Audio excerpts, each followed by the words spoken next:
तो पहला जो मेथड हम पढ़ने जा रहे थे वो है, उसका नाम है ट्रांसफॉर्मेशन। ट्रांसफॉर्मेशन का मतलब होता है बदलना।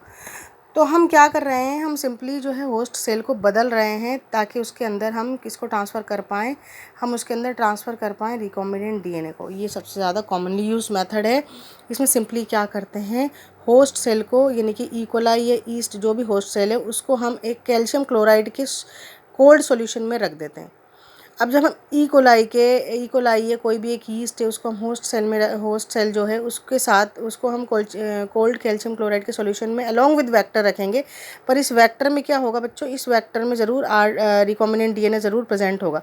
तो क्या होगा कि सेल्स जो होती हैं वो कॉम्पिटेंट हो जाती हैं। कॉम्पिटेंट माने जो फॉरेन डीएनए है उसको लेने लायक हो जाती हैं और वो एक्सटर्नल डीएनए को ले लेती हैं। और 1970 में मेंटल और हीगा ने इस मेथड को डेवलप किया था। सिंपल बात है कि हम सॉल्यूशन बनाएंगे कोल्ड कैल्शियम क्लोराइड का, उसमें हम वो डालेंगे जिसमें डालना है, क्या डालना है, हमें डालना है हमारा रिकॉम्बिनेंट डीएनए डालना है, और हम जिसमें डालना है यानी कि हम कोई सी भी हमारी डिज़ायर्ड होस्ट सेल है वो ले लेंगे। तो ये मेथड ट्रांसफॉर्मेशन है।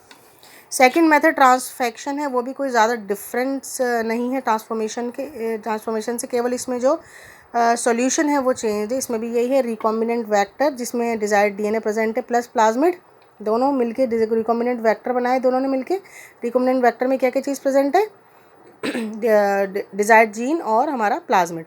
उसको हम कैल्शियम फॉस्फेट, उसमें कैल्शियम क्लोराइड था याद रखिएगा ट्रांसफॉर्मेशन में, इसमें कैल्शियम फॉस्फेट है प्लस DEAE ये केमिकल होता है, और डेक्सट्रोज प्लस कैटायोनिक लाइसोसोम्स। आपको सिर्फ याद करना है इसको कि हम calcium phosphate plus DEAE plus dextrose plus cationic lysosomes ये क्या करते हैं, ये सारे जब इस केमिकल के सॉल्यूशन में जब उसको डाला जाता है होस्ट सेल को अलॉन्ग विथ रिकॉम्बिनेंट वेक्टर, तो जिससे कि होस्ट सेल्स में टेम्परेरी होल्स बन जाते हैं।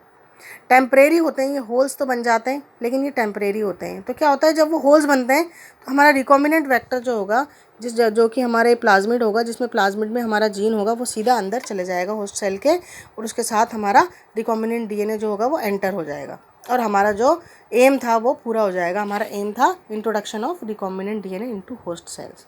चलिए 2 मेथड हो गए पूरे, ट्रांसफॉर्मेशन एंड ट्रांसफेक्शन। जो तीसरा मेथड है वो है इलेक्ट्रोपोरेशन। अब इलेक्ट्रोपोरेशन नाम से पता चल रहा है, इलेक्ट्रो माने करंट की कोई बात चल रही है, इलेक्ट्रोड की बात चल रही है, और पोरेशन माने छेद करना यानी कि पोर करना। ठीक है, तो इसमें भी वही है, हम एक सॉल्यूशन लेते हैं पर वो सॉल्यूशन जो होगा वो इलेक्ट्रिक कंडक्टिव सॉल्यूशन होगा, यानी कि ये जो सॉल्यूशन है वो सॉल्यूशन में इलेक्ट्रिक कंडक्टिव सॉल्यूशन होगा। कोई भी सॉल्यूशन हो सकता है, जैसे बफर्स हो सकता है, कोई भी सॉल्ट का सॉल्यूशन हो सकता है जिसमें जो खुद में इलेक्ट्रिसिटी फ्लो करवा सकता हो। इसके साथ ही हम इसमें 2 इलेक्ट्रोड लेंगे, एक पॉजिटिव इलेक्ट्रोड आपको दिखाई दे रहा होगा और एक नेगेटिव इलेक्ट्रोड ये वाला जो है आपको दिखाई दे रहा होगा। ठीक है, अच्छा इसके अलावा इसमें होस्ट सेल ये ब्लू कलर की आपको दिखाई दे रही हैं, और यहाँ पर जो रिकॉम्बिनेंट प्लाज्मिड्स हैं रिकॉम्बिनेंट डीएनए है जो भी है वो आपको ग्रीन कलर का दिखाई दे रहा होगा। ठीक है, तो एक सॉल्यूशन लिए इलेक्ट्रिक कंडक्टिव सॉल्यूशन, और उसमें हमने इलेक्ट्रोड लगाए हैं, एक पॉजिटिव इलेक्ट्रोड और एक नेगेटिव इलेक्ट्रोड लगाया है। साथ में होस्ट सेल्स है हमारे जिसके अंदर फॉरेन जीन को जाना है, और साथ में रिकॉम्बिनेंट डीएनए है। ठीक है, जिसमें जीन है, रिकॉम्बिनेंट प्लाज्मिड जो है इसमें जीन है प्लस प्लाज्मिड है। तो ये हम करते क्या है इसका तरीका क्या होता है वो ज़रा हम देखेंगे। पहली बात ये एक एफिशिएंट मेथड है, बहुत अच्छा मेथड है। इसमें क्या करते हैं हम, होस्ट सेल्स देखिएगा ज़रा, host cells along with recombinant plasmids are placed in electrically conductive solution। यानी होस्ट सेल्स को प्लाज्मिड के साथ कहाँ डाल दिया जाता है, होस्ट सेल्स को रिकॉम्बिनेंट प्लाज्मिड के साथ कहाँ डाल दिया जाता है, इलेक्ट्रिकली कंडक्टिव सॉल्यूशन में। ये आपको पहले बता ही दिया गया है, प्लाज्मिड और होस्ट सेल दोनों को इलेक्ट्रिकली कंडक्टिव सॉल्यूशन में डाल देते हैं।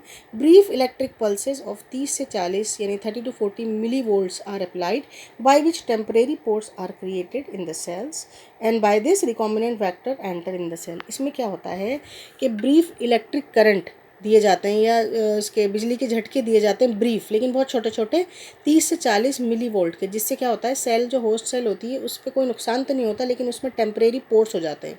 अगेन ये पोर्स टेम्परेरी हैं, तो जिससे क्या होगा, थोड़े से पोर्स छेद हो जाएंगे, उन छेद से रिकॉम्बिनेंट प्लाज्मिड एंटर कर जाएगा। ये पोर्स किस वजह से हुए, क्योंकि इलेक्ट्रिक कंडक्टिव सॉल्यूशन है तो उसमें करंट जो है वो फ्लो करेगा, दौड़ेगा, और हमने जो है उसमें इलेक्ट्रिक पल्सेस लगाए हैं इन इलेक्ट्रोड की मदद से। पॉजिटिव इलेक्ट्रोड ये आपको दिखाई दे रहा होगा, पॉजिटिव इलेक्ट्रोड, और ये नेगेटिव इलेक्ट्रोड। ठीक है, तो हमने क्या करा, कि इनमें इलेक्ट्रिक पल्सेस, ब्रीफ का मतलब छोटे इलेक्ट्रिक पल्सेस यानी इलेक्ट्रिक के झटके 30 से 40 मिलीवोल्ट्स के अप्लाई किए जाते हैं, जिससे टेम्परेरी पोर्स बन जाते हैं सेल्स में और हमारी सेल्स जो होती है उसके अंदर रिकॉम्बिनेंट प्लाज्मिड या डीएनए चला जाता है। ठीक है, ये सूटेबल है यीस्ट सेल के लिए, प्लांट सेल के लिए और मैमलिन सेल्स के लिए। यानी ये मेथड जो है वो यीस्ट, प्लांट और मैमलिन सेल्स के लिए मोस्ट सूटेबल है इलेक्ट्रोपोरेशन। 3 टेक्निक हो गई हैं आपकी, ट्रांसफॉर्मेशन, ट्रांसफेक्शन एंड इलेक्ट्रोपोरेशन। अब बाकी की 2 टेक्निक कुछ इस प्रकार है। जो आपकी चौथी टेक्निक है वो भी बहुत ज़्यादा इंटरेस्टिंग है, ध्यान से देखिएगा।